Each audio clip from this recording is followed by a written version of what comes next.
Let's now have a look at a slightly more complicated version of example 1. So this is example 2 of maximum flow minimum cut theorem. So consider the following network flow diagram. It's almost identical to example 1. The only thing is that I've just added an extra edge here, this edge BA. Okay.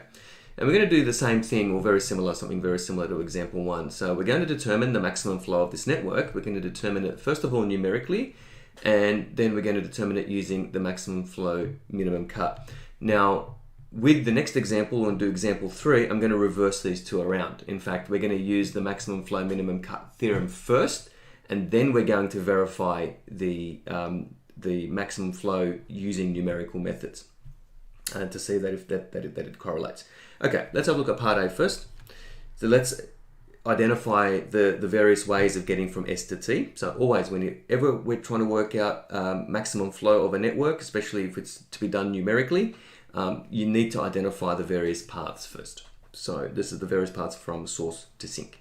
So we have SAT, okay, and SAT, it's going to be 4 because along this path here, the smallest capacity is 4, so that limits the entire capacity of that path to 4. So that would be, so we're subtracting 4 from each of these numbers, each of these capacities, and so the new capacities now are 0 and 6 once we saturate path SA.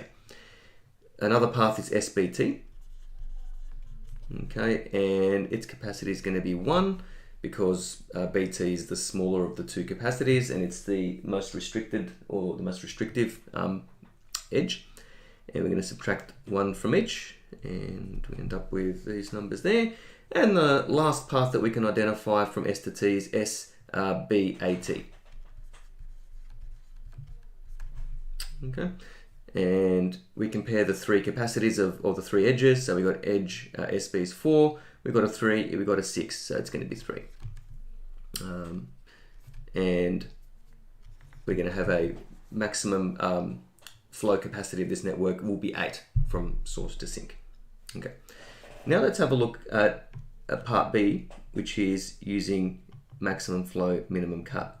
Okay, and we need to identify the various cuts, and shouldn't be too much different from the last example. Okay, so we have this cut here. Okay, and let's call that cut A. Okay, we've got this cut here. Okay, and that's cut B. Sorry if you probably can't see that. Let's call that cut B. Yep, it's better. Okay, any other cuts that you can identify? We can probably again do sort of a crisscross cut again. So maybe we can do a cut this way. So yeah, and let's call that one cut C, and we can do one this way as well. Okay, so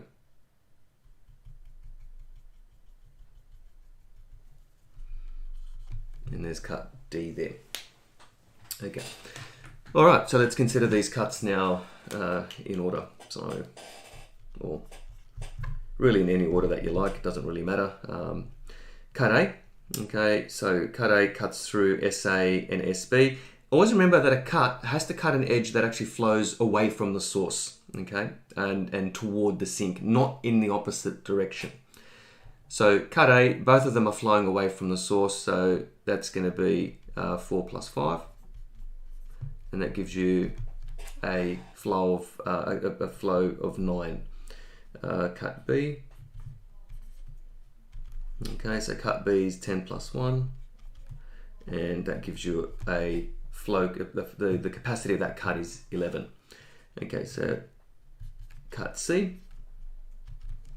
Okay, and so cut C cuts through this one here. Okay, so SA.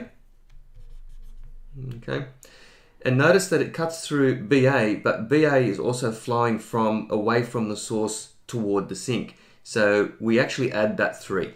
So plus 3 plus 1, and that gives us 8.